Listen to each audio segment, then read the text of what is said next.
O que é cultura? A cultura é neutra? O que podemos aproveitar da cultura? Viu como começamos o vídeo de hoje de uma maneira diferente? Em vez de eu tradicionalmente aqui falar o número da lição, que é a lição 11, e o título Famílias de Fé, eu comecei com uma pergunta intrigante. O que é cultura? Uma palavra que todos nós utilizamos, está aí no dia a dia, no vocabulário de todos, mas quando se aperta, o que é cultura? Então, quando nós mudamos a nossa abordagem, professores, por vezes, conseguimos chamar atenção, conseguimos obter resultados diferentes. Se nós sempre fazemos a mesma coisa, vamos obter sempre os mesmos resultados. Então, a dica de hoje é você mudar a abordagem. Às vezes você chega lá e fala, olha, o verso áureo é esse, o título da lição é esse, e as pessoas, ele vai falar a mesma coisa e já embalam aí nos seus pensamentos. Mas você então faz uma pergunta provocante. O que é cultura? Você ali, José, Maria, o que é cultura? O que você acha? Você concorda com ele? Então você começa aqui a discutir sobre cultura, que é uma discussão interessante. Então chegamos à lição 11, querido aluno, querido professor da Escola Sabatina, estamos quase acabando este guia e chegamos à lição 11, vamos ver aqui como organizar os dias da semana. Na parte de domingo eu coloquei o subtítulo, como se relacionar com a cultura, essa é a problemática. Retém o que é bom, que é o título de domingo, já é a resposta, né? Como se relacionar com a cultura? Reter o que é bom, já está a resposta. Eu fiz a pergunta para conseguir melhor conduzir a discussão aqui na minha classe. Agora, segunda, o poder da cultura sobre família. Está um ótimo título, como a cultura pressiona. Terça-feira, sustentando a família nos tempos de mudança. Eu já veria como um desdobramento da parte de segunda. Olha, a cultura pressiona a família em todo o tempo e mais ainda nos tempos de mudança, que é a parte de terça-feira. Quarta-feira, rumo à fé da primeira geração. Eu coloquei como manter a identidade. O problema é quando passa de uma geração para outra, em geral perde-se conhecimento, perde-se cultura, perde-se a identidade da filosofia, do movimento. Como vamos manter isso aqui? Quinta-feira, qual é o objetivo da sua família? E aí nós vamos terminar com essa ideia aqui, aplicando para a sua família. Aqui nós falamos de um tema mais abstrato, de ideias, etc. Mas agora é a sua família. Qual é o objetivo da sua família? O que a sua família pode fazer hoje à tarde de concreto? Ok?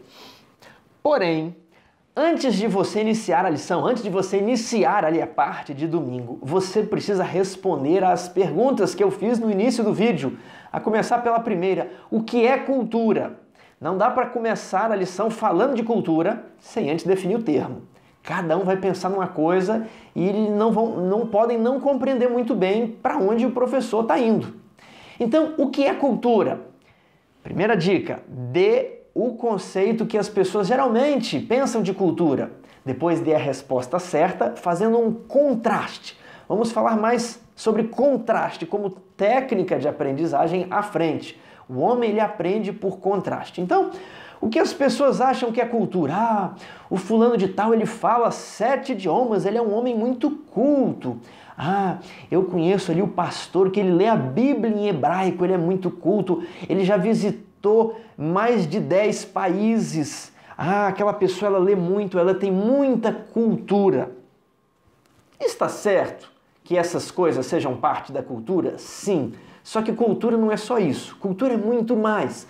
Cultura é tudo aquilo que o homem produz. Então, nós produzimos aqui no Brasil a nossa língua, as nossas comidas típicas, os nossos ritmos musicais, as nossas festas, os nossos esportes preferidos, a maneira como nós construímos as nossas casas. Então, quais são os esportes, a cultura predominante do Brasil? É o futebol. Nos Estados Unidos, você tem o futebol americano, beisebol, basquete.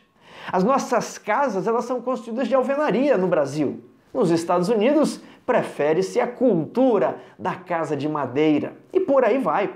As pessoas possuem produtos, gostos diferentes, costumes diferentes ao redor do mundo, porque as pessoas são diferentes e produzem coisas diferentes. Isso é cultura. Então aí você contrasta isso com a resposta inicial de que é falar muitas línguas, visitar muitos países. Isso também é cultura, mas você precisa ampliar. Fez o contraste, seu aluno vai entender o que é cultura e você passa para a pergunta 2. E aí, meu amigo, a cultura é neutra? A cultura é moralmente neutra e a pessoa pode pensar, olha, uma casa ela é moralmente neutra. Aqui no Brasil nós construímos casa de alvenaria, mas alguém pode desejar construir a casa de madeira. Nos Estados Unidos constrói-se casa de madeira e alguém pode construir casa de alvenaria. E aí? É moralmente neutro? Sim, é moralmente neutro. Mas será que todos os aspectos culturais são moralmente neutros? Aqui que está a questão. Em alguns lugares existem uma moralidade sexual diferente e sexualidade está muito envolvido com o tema bíblico, porque a sexualidade está na lei de Deus, é para ser vivida dentro do casamento com um homem e uma mulher. Em outros países nós temos alimentações de animais considerados pela Bíblia imundos, como lagosta, camarão, porco. E então? E mais, nós temos rituais de passagens em algumas tribos que exercem uma certa violência sobre o adolescente. Nós temos a mutilação da mulher em alguns países. Então, nós não podemos dizer que a cultura é moralmente neutra. Existem coisas boas em outras culturas. Por exemplo, nos Estados Unidos, eles são muito rígidos com os horários e nós no Brasil somos muito flexíveis, né? Chegamos atrasados e todos estão ali acostumados a chegar atrasado. Só que será que isso é o melhor? Será que no céu as coisas são um pouquinho atrasadas ou Deus tem um relógio preciso? Nisso aí fica um bom exemplo da cultura americana, da cultura suíça, do relógio preciso, de ter horário para os compromissos, para o ônibus, para os voos de avião, para tudo na vida, né? Agora, tem outros aspectos que nós poderíamos ressaltar as qualidades da cultura brasileira, coisas boas, né? Como a nossa receptividade, a nossa amizade, que é reconhecida em todo o mundo. Agora, existem coisas ruins. O que posso aproveitar da cultura? Obviamente as coisas boas e as coisas neutras. Aquilo que está de acordo com a Bíblia ou aquilo que não fere os princípios bíblicos. E quer ver um assunto interessante nessa questão de cultura? A música. Porque as pessoas dizem, olha, determinado tipo de música é dito como uma música preferível para a música sacra à igreja, mas nada mais é do que a música da cultura europeia. Agora, na África existe uma cultura, no Brasil, nos Estados Unidos. Então, você já sabe qual que é a nossa música brasileira? A nossa música, os nossos ritmos padrões se resumem em, vamos dizer, os bem característicos: forró, bossa nova e samba.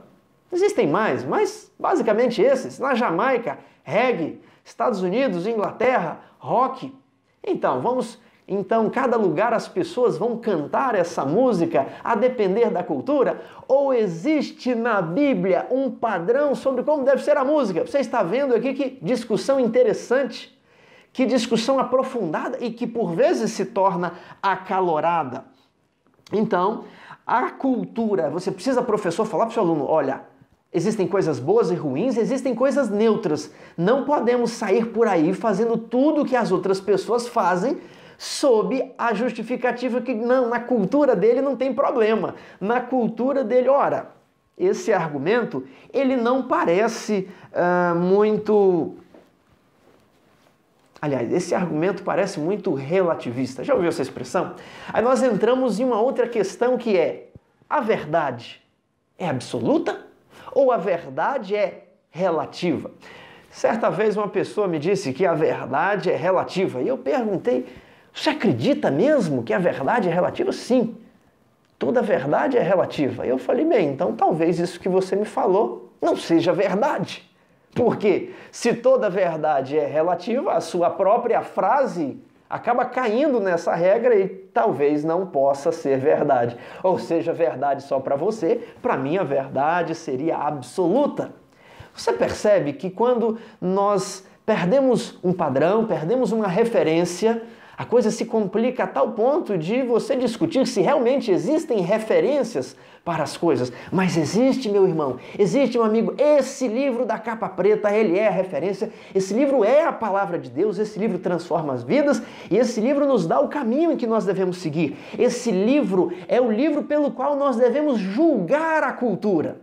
Entendeu? Essa é a nossa resposta. Existe verdade absoluta? Existe, está aqui. Talvez você ainda não conheceu o que está aqui e Deus vai te entender, porque Deus não leva em conta os tempos da ignorância. Mas a verdade está aqui. Se você buscar, se você bater, a porta vai se abrir e se você buscar, você vai encontrar. Ok? Vamos então aplicar esses conceitos. Essa discussão, professor, é muito importante no início, que ela vai permear quase todos os dias aí para frente. Leia Atos 10. O que essa história ensina sobre a necessidade de superarmos nossas barreiras e preconceitos ao lidarmos com outras culturas? E aí fala de Pedro, que não pregava para os estrangeiros ou os gentios, ele só pregava a mensagem para os outros judeus que também eram circuncidados. Então, Deus deu uma visão para ele de um lençol um lençol com animais imundos e falou: Pedro, mata e come. Pedro, mas Senhor, é animal imundo. E Deus falou: olha, eu purifiquei. O que Deus queria ensinar isso? O que Deus queria ensinar com isso? Que Pedro deveria pregar não apenas aos judeus, mas também aos gregos, aos gentios, aos estrangeiros. Agora, Pedro não pregava aos estrangeiros. Por quê? Na cabeça de Pedro era que estava errado, mas na verdade não havia uma regra bíblica para dizer que está errado. Lá em Isaías diz assim, olha, ajuntarei outros, no futuro ajuntarei outros aos que já se acham reunidos. Quem eram os que estavam reunidos? Os judeus.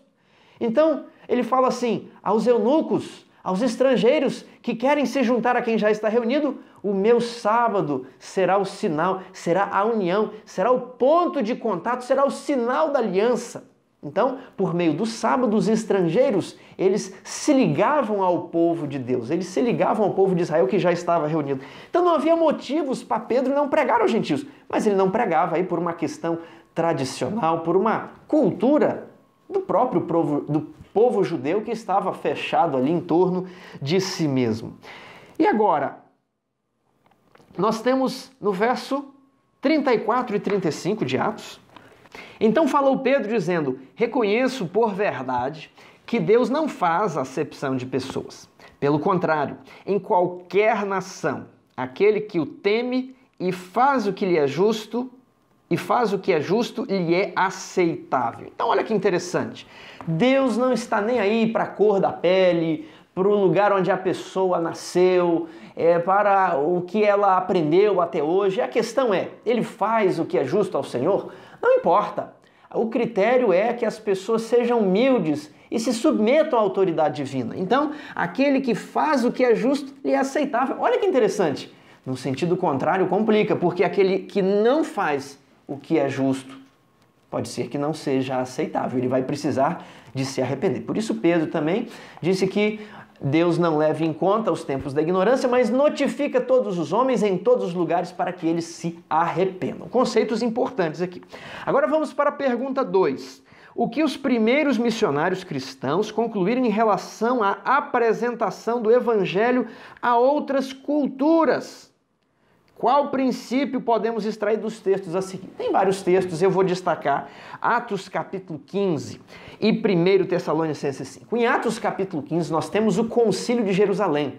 O que foi o Concílio de Jerusalém? Na igreja de Antioquia, as pessoas começaram a discordar se a circuncisão estava em vigor ou se a circuncisão havia sido abolida. E alguns diziam, olha, para ser salvo, você tem que ser circuncidado. Se não passar por essa cirurgia, você não vai para o céu. Era essa a discussão. E aí a discussão estava grande, o que a igreja de Antioquia fez? Foi até Jerusalém e falou, está aqui a discussão, vamos nos reunir numa assembleia e resolver a questão. Talvez você, desavisado, possa pensar assim, olha que interessante, a circuncisão era da cultura judaica e agora na época do cristianismo, para alcançar os estrangeiros, nós retiramos aqui uma regra para tornar o cristianismo mais palatável. Foi isso que foi feito? É assim que nós entendemos a questão da cultura? Será que essa regra ela mudou simplesmente por uma questão cultural, de estratégia, de marketing, de proselitismo? Não! Isso aqui, queridos amigos, o Concílio de Jerusalém foi para tentar definir o que permanecia da cultura judaica, da lei de Moisés, da Antiga Aliança, o que permanecia e o que não permanecia, onde havia continuação e onde não havia ligação, não havia continuação com a economia hebraica. Então, eles entenderam que quando Jesus morreu, rasgou-se o véu do santuário, as cerimônias não são mais exigidas e nem a circuncisão. Então a mudança não foi porque, olha, naquela época Deus pedia para se circuncidar, mas hoje... Não foi por causa de naquela época, de hoje, de uma questão cultural. Foi porque Deus falou, olha, até a cruz é para se circuncidar, depois da cruz, não. Então foi uma questão de legislação. A lei nova, ela revoga a lei anterior. 1 Tessalonicenses 5, 21 e 22. Julgai todas as coisas, retende o que é bom, abstende-vos de toda forma de mal. Olha que verso precioso! Julgai todas as coisas numa época em que é comum dizer, você não pode julgar, ninguém pode julgar, não me julgue. Não, a Bíblia diz, julgai segundo a reta justiça. Aqui o apóstolo está falando, olha, julgai todas as coisas. Nós temos sabedoria, nós temos capacidade para julgar os fatos. As pessoas nos julgam pela nossa roupa. Ah, mas a roupa não diz o que está no nosso coração. É verdade, não diz, mas ela dá pistas. O nosso exterior dá pistas sobre o que há no interior. Então, se a pessoa ela é desleixada no vestuário, ela pode ter um caráter desleixado. Se a pessoa é muito exibicionista no vestuário, talvez ela pode exagerar um pouquinho no orgulho, na vaidade. Então, nós devemos julgar as coisas, nós devemos julgar a cultura, nós devemos julgar os costumes. Sim, nós devemos julgar. E qual é o parâmetro para esse julgamento? Qual é a referência? É a Bíblia. Então, nós julgamos as pessoas na igreja. Paulo fala, olha, vocês julgam aqui as coisas na comissão da igreja. No céu, nós vamos julgar os anjos. Claro que nós podemos julgar certas coisas. Não podemos julgar as intenções. Não podemos julgar se a pessoa está perdida, se a pessoa está perdoada, se ela não está perdoada. São coisas do coração. Não podemos julgar o que se passa no coração, mas podemos julgar se a coisa é boa ou se a coisa é ruim. E nessa questão de costumes, sempre é dito, quando você se pronuncia, às vezes de uma maneira, como se diz aí, fundamentalista. Olha, a Bíblia diz assim, isso está certo, isso está errado. Quando você se pronuncia de uma maneira de verdade absoluta, que existe um certo e um errado, as pessoas dizem, olha, você está julgando, você não pode julgar. E eu costumo falar, mas meu amigo, você também está julgando, viu? Porque você está dizendo que eu estou errado, então você está me julgando. Você está me julgando dizendo que eu estou errado ao julgar os outros. Então você também não pode me julgar. Entramos ali na verdade relativa. Quando nós arrancamos a base da coisa, talvez nem a sua própria ideia permaneça. Então se você proíbe os outros de julgar, você não pode nem sequer proibi-los, porque você já também os está julgando. Percebe então? Nós podemos discernir o que existe de bom e de ruim na cultura. E tem muita coisa ruim, viu? Porque o mundo jaz no maligno. Na cultura humana tem mais coisa ruim do que boa. Desconfie, viu? Sua fé é moldada pela cultura ou pela verdade bíblica? Como podemos discernir entre as duas? Já falamos bastante aqui sobre esse aspecto, mas é interessante discutir essa lição na classe. Ah, eu acho que não tem problema. Olha, esse eu acho não é o parâmetro para você discernir entre o bom e o ruim na cultura. O parâmetro está escrito. Não só de pão viverá o homem, mas de toda a palavra que sai da boca de Deus. O parâmetro não é, tem que ter bom senso. É claro que nós devemos ter bom senso, mas às vezes diz assim, o que vamos fazer no sábado à noite? Temos que ter bom senso. Mas bom senso é muito vago. Entre um bom senso aqui e um bom senso aqui existe tanto espaço e todo mundo se diz ter bom senso. Precisamos ter parâmetros objetivos para lidar com a cultura e os parâmetros objetivos é o texto bíblico. São o texto bíblico. Segunda-feira, o poder da cultura sobre a família. E ele fala aqui de Abraão, porque eu escolhi em Gênesis 18, 19, escolhi para quê? Para que ordene a sua casa depois dele, ou seja, ele ia ordenar o filho, ele ia morrer e a influência da educação do seu filho ia permanecer para as próximas gerações. Então temos Abraão, Isaque, Jacó e José. Que coisa forte foi a influência de Abraão. E Deus sabia disso e por isso escolheu Abraão, porque ele tinha pulso firme, ele ia disciplinar a sua casa. Mas Abraão foi influenciado pela cultura? Infelizmente foi.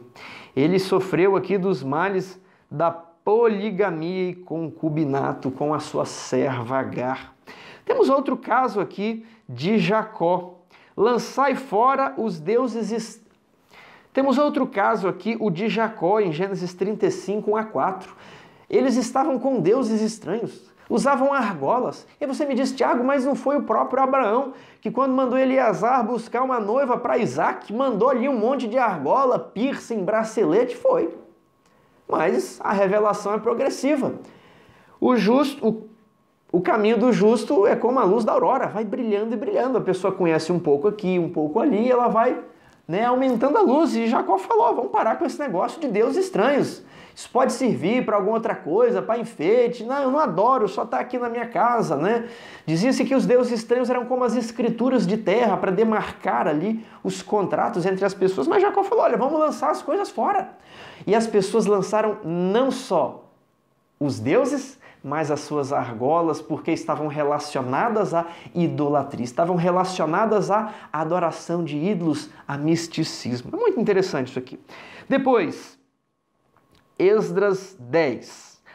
Jacó aqui ele está resistindo à cultura. Enquanto Abraão ele foi influenciado pela cultura, aqui Jacó, apesar da influência que a sua família recebeu, ele resiste, ele fala, opa, parou, nós fomos num longe, mas vamos voltar agora. Lancem esses ídolos fora.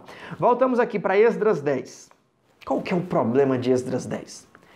Mulheres estrangeiras. O povo foi ali para a terra de Israel depois do exílio e se casou com as filhas dos samaritanos, com os inimigos ali do povo de Deus. E Esdras falou, vocês estão ficando doidos. Que absurdo isso. Será que vocês nunca aprenderam? Querido amigo, será que essa questão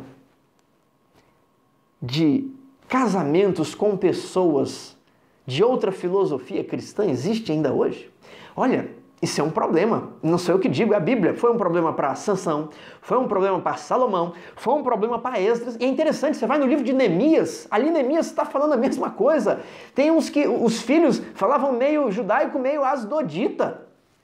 E tanto Esdras como Neemias foram radicais. A igreja adventista é radical, esse negócio de namorar só com pessoas da mesma fé, isso é uma coisa arcaica. Olha, meu amigo, a igreja adventista não é radical. Quem foi radical foi Esdras e Neemias, que fala, devolve a esposa e devolve os filhos. Você tem noção? Não sei se você tem filhos, eu tenho 3. Já pensou ter que devolver o filho e a esposa? Que coisa terrível! Mas esse sempre foi onde o povo de Deus tropeçava.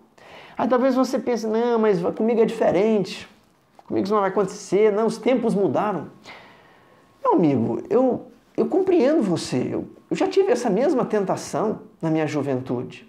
Agora deixa eu te dizer uma coisa, esse livro aqui, ele tem 2000 anos, ele resistiu a todas as culturas, resistiu à cultura babilônica, persa, grega, romana, ele resistiu a todas as eras. Esse livro aqui, ele possui uma verdade. Quem será que sabe mais? Esdras, Neemias? Ou nós, pobres mortais, hoje? Esse livro aqui encerra a verdade.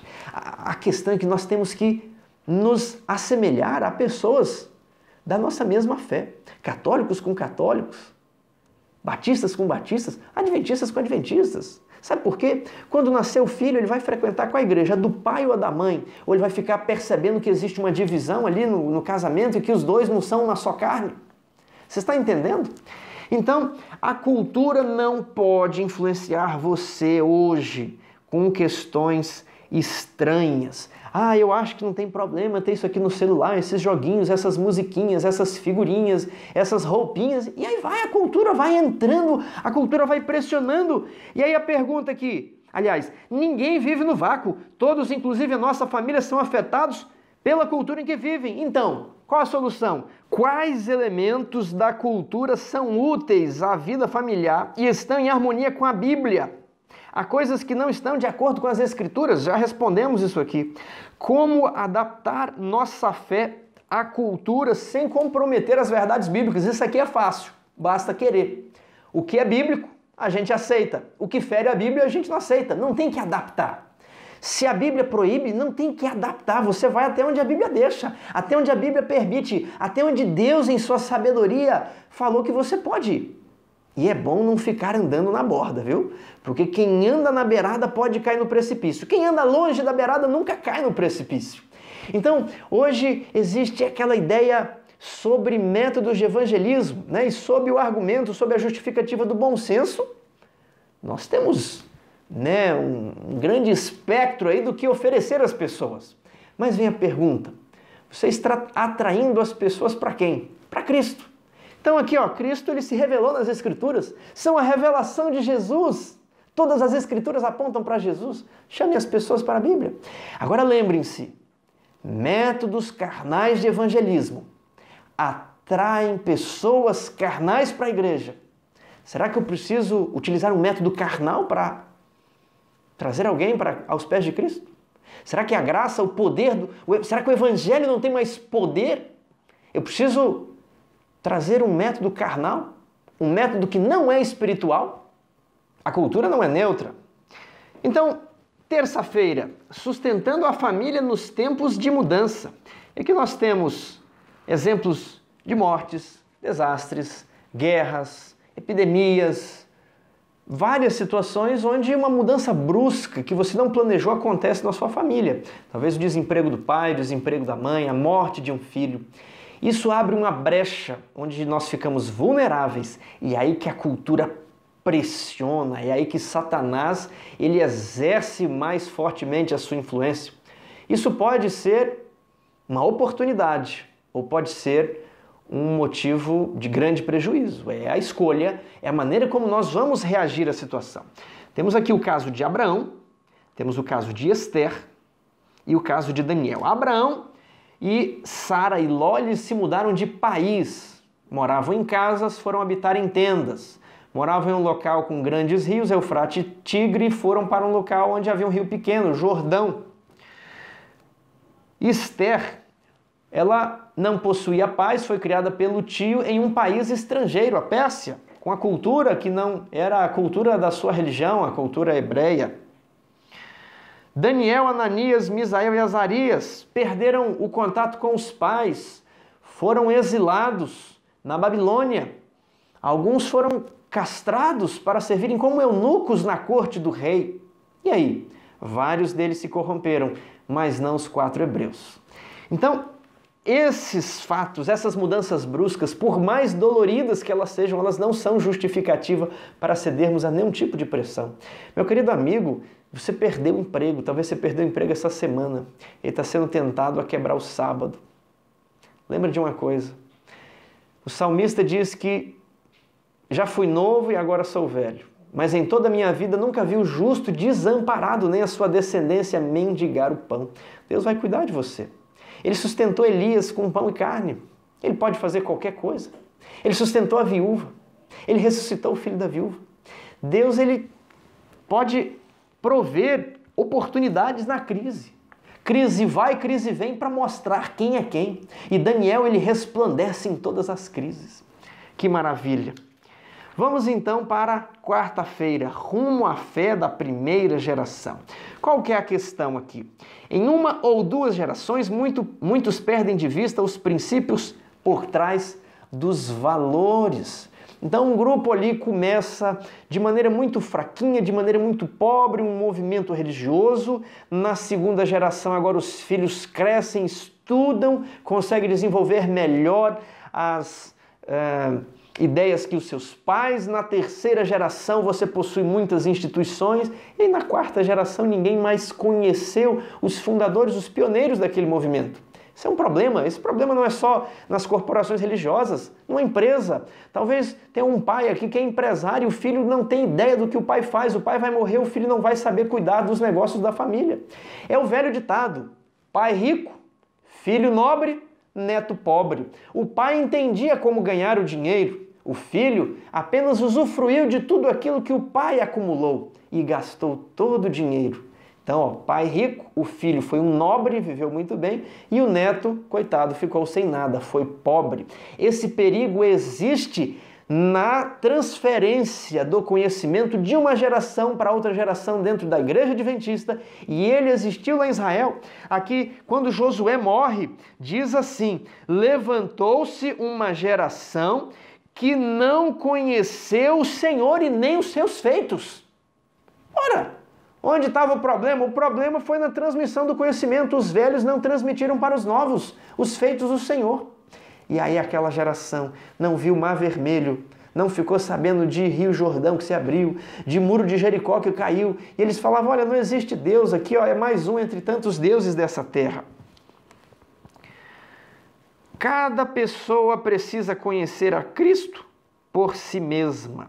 Por mais que os pais ensinem, há um limite que os pais não podem transpor. E aqui no rodapé conta a história de Jean, que era ateu, se converteu, e aí os filhos dele não tiveram a mesma experiência pessoal que o pai, que teve aquela experiência de conversão. E muitos jovens pensam: eu vou sair no mundo, vou beber, vou fumar, vou pra festa, porque um dia eu vou poder vir pro JA e contar aquela minha experiência de conversão, eu vou poder contar os meus causos, eu vou poder contar ali como que eu fazia e acontecia, mas eu conheci Jesus. Muitos jovens pensam que precisam ter essa experiência. Mas eu quero dizer que não é necessária. Experiências bonitas, de pessoas que foram resgatadas, maravilha. Mas muito melhor para os seus filhos que já nasceram na igreja, que eles continuem sem pôr os pés no mundo, sem ter que enlamear o seu caráter em alguma coisa e depois ficar com aquelas marcas para o resto da vida. Então, qual que é a ideia? Você precisa ensinar os seus filhos por contraste. O que você precisa fazer para a sua família? Você precisa ensinar o contraste das ideias. Como assim? Eles nascem ali naquela redoma adventista, naquela bolha adventista, digamos assim. Eles pensam que está tudo estruturado, tudo mil maravilha, que não existem problemas. Então eles saem e alguém chega ali e fala assim: olha, você é adventista? Você então crê que não existe uma alma desencarnada, que quando a gente morre a alma não vai para o céu? É assim que eu creio mesmo. E a pessoa pega, lê ali, quando a esposa de Jacó morreu, Raquel, e disse que a sua alma saiu. E depois quando Elias vai ressuscitar, o menino fala assim: e a alma então tornou a entrar no menino. E a pessoa fala aqui, meu irmão, a Bíblia diz que a alma sai e a alma entra. E a pessoa fica ali completamente desnorteada. Puxa, meu pai me vendeu, é uma falsidade aqui, esse negócio de igreja adventista, de doutrina adventista, como o povo da Bíblia, não é verdade. Olha esses versos. E aí ele é levado para dúvida, ele começa a duvidar, ele já acha que o espírito de profecia, houve plágio, que Ellen White era influenciada pelo marido, e ele passa a desconfiar das escrituras e pronto. Por quê? Porque ele sempre foi protegido, não foi atacado com os problemas, dentro da proteção do lar, dos pais, os pais ali permitindo que o organismo seja contaminado por alguns germes. Não é assim? Quando os bebês nascem, deixa pôr o pezinho no chão, deixa pegar um negocinho sujo na boca, que aí vai criando anticorpos, e aí quando vem uma bactéria, um vírus, o organismo já está resistente. Da mesma maneira com a fé, você tem que permitir ali, num ambiente controlado familiar, para o seu filho conhecer as críticas feitas à igreja adventista, as críticas feitas à doutrina do santuário, porque depois cresce e fala: meu pai não me falou disso, que esse negócio de santuário, de juízo investigativo não tem base, mas tem base. Então você faz por contraste. Tiago, eu não entendi essa ideia de contraste. Por exemplo, os nossos filhos, eles não conseguem raciocinar o que era o mundo antes do celular e da internet. Porque eles falam assim: me manda esse documento. Ele vai lá, pega o celular, bate uma foto e manda o documento para o outro lado do mundo. Ele não lembra como é que era difícil você fazer uma ligação internacional. A pessoa falava, aí 5 segundos o outro respondia, e era caríssimo. Então, você precisa falar: meu filho, há 10 anos atrás celular não existia. Não existia esse negócio de WhatsApp, Facebook, YouTube. há uns poucos anos atrás. Isso é coisa recente. E sabe como é que é? Tinha que enviar carta. Você marcava encontro na esquina de uma rua. E marcava isso com 30 dias de antecedência, quando muito por um celular fixo, por um telefone fixo. E entendi. Aí ele vai saber valorizar o celular. Então, quando ele aprende a dificuldade com que a doutrina adventista foi construída, a dificuldade com que o pai dele enfrentou para se converter, aí ele aprende a apreciar a graça. A graça só é apreciada quando o seu filho entender que ele é corrupto, quando ele entender que ele está perdido e que sem Deus não há esperança nenhuma para ele, e que os pecados, a natureza humana, a natureza caída estão engolindo ele. E a não ser que uma manifestação extraordinária da graça de Deus, preveniente para tentar salvá-lo da perdição, e de que se Deus o destruísse agora, Deus seria justo. Se ele não perceber isso, ele não valoriza a graça de Deus. Você entendeu o que é o contraste? Você precisa contrastar as ideias. Vamos avançar aqui, então, para a parte de quinta-feira. Qual é o objetivo da sua família? Como você resumiria a mensagem usando os seguintes textos? Ele fala aqui vários textos sobre o Evangelho, sobre Cristo crucificado. E ele coloca aqui, a primeira notícia anunciada pelos discípulos por toda parte foi a ressurreição de Jesus. Será que essa é a nossa verdade presente hoje? Olha, muito importante a ressurreição de Jesus, mas ela era dúvida no primeiro século. Hoje, o mundo ocidental praticamente é todo cristão, todo mundo aceita Jesus. Agora, a nossa verdade presente hoje está lá em Apocalipse 14.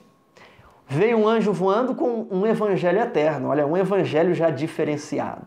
E ele dizia, temei a Deus e dai-lhe glória, porque é chegada a hora do seu juízo. Então temos aqui o juízo investigativo, adorai, adoração. Quem? O Criador, que fez o céu, a terra e o mar. Quem foi que fez isso? Deus. Onde está isso?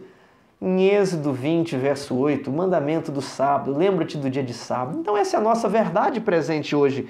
Temos que anunciar isso. Tiago, mas e se eu chegar em uma pessoa que não conhece o cristianismo? Como que eu vou anunciar? Qual é a minha mensagem? Qual é o meu evangelho? Quero resumir aqui para você memorizar. Só dizer assim, Deus criou esse mundo e Deus criou a humanidade. Colocou ela em um paraíso. Só que não lhe concedeu a imortalidade, mas submeteu os homens a um teste de fidelidade. Podiam comer ou não uma determinada fruta. Os homens, por uma coisinha besta, uma coisa boba, eles foram ali e comeram da fruta e reprovaram no teste. Por isso, todos esses infortúnios, todo o pecado, todas as mazelas, tudo que ocorre ao nosso redor hoje, decorre da falta de confiança, da desobediência à palavra de Deus. Então, Deus é injusto? Nós não estamos no paraíso, nós estamos aqui ao redor de todas essas mazelas. Como eu posso fazer escolhas boas? Bem, Jesus morreu para perdoar tudo que você já fez de errado. E aqueles que creem em Cristo, Cristo lhes implanta uma nova natureza e lhes coloca novamente na mesma posição de Adão no paraíso, com a mesma capacidade de escolher, por causa do Espírito Santo que habita no crente, a nova semente, ele agora é uma nova criatura. Então, Deus submete o homem à mesma prova, a mesma prova de Adão. Isso é justo. Deus te ajuda de uma maneira para dizer assim, olha, é uma prova só, você precisa fazer a escolha. Você quer o céu ou você quer o mundo? Então, nossa família deve ser uma célula de combate. Já ouviu essa expressão? Uma célula de combate. As pessoas usam isso como linguagem militar, para destruir, para bombardear, para invadir, mas a nossa família é uma célula de combate para fazer avançar o reino do céu. Os seus filhos têm que ser treinados em alguma ocupação, música, talvez pintura, vão desenhar coisas bonitas ali para fazer uma ilustração, para colocar no PowerPoint. Eles devem ser ensinados a cantar, a pregar, a falar em público. Você precisa estudar a Bíblia, vocês devem se esmerar por fazer alguma coisa, de modo que vocês possam combater o bom combate, fazer progredir o reino do céu. Entendeu? Toda a sua família tem que pensar nisso o tempo inteiro. Vocês vão fazer a faculdade pensando na glória de Deus. Você vai ganhar dinheiro no trabalho pensando na glória de Deus. O que você pode fazer com aquele dinheiro para fazer avançar o reino? Nós fomos comprados, nós não pertencemos a nós, não é o nosso conforto, não é a nossa alegria, a nossa satisfação. Nós estamos nos preparando para ir embora daqui. Esse lugar vai queimar. Você entendeu? Sua família deve ser uma cela de combate espiritual. Quais mudanças na nota de rodapé precisam ser feitas em sua família para que seja melhor comunicadora da mensagem que fomos chamados a compartilhar? Como melhor transmitir o Evangelho? Minha dica: coma feijão com arroz. Não estou referindo a comida, mas a uma aplicação espiritual. Muitas vezes você já foi jantar ou comer em um buffet de casamento, em uma festa de 15 anos, e havia ali pratos docinhos, muitas saladas, lasanhas, tortas, só que aquilo não estava agradável, não estava com bom gosto. Você falou: puxa, se eu tivesse ficado em casa e comido o feijão e arroz que estava na geladeira, eu estava mais satisfeito. Essa é a ideia. Faça o básico. O básico é o feijão com arroz. Não invente muita coisa. Faça o feijão com arroz com a sua família em primeiro lugar. O que é o feijão com arroz? Leitura e estudo da Bíblia. E oração. É impossível vencer. É impossível abandonar o pecado se você não ora. É impossível vencer se você não lê a Bíblia. Se você não vive daquilo ali. Querido amigo, lembre-se da promessa em Filipenses 2, verso 13 a 15. Vamos abrir lá? Filipenses 2, verso 13 a 15. Porque Deus é quem efetua em vós o querer como realizar, segundo a sua boa vontade. 15. Para que vos torneis irrepreensíveis e sinceros, filhos de Deus inculpáveis, irrepreensíveis no meio de uma geração pervertida e corrupta, no meio de influências culturais prejudiciais. Vocês devem resplandecer como luzeiros no mundo, como o sol, como as estrelas no espaço. Daniel diz que os justos brilharão como as estrelas no firmamento. Esse é o plano de Deus para a sua família. As pessoas vão olhar: que família bem ordenada. Já vimos esse texto anteriormente. A maior prova do poder do cristianismo que se pode apresentar ao mundo é uma família bem ordenada. O Lar Adventista, página 32. Não se desespere. Você quer ser uma família de fé? Ainda dá tempo. Comece hoje. Comece a estudar a Bíblia.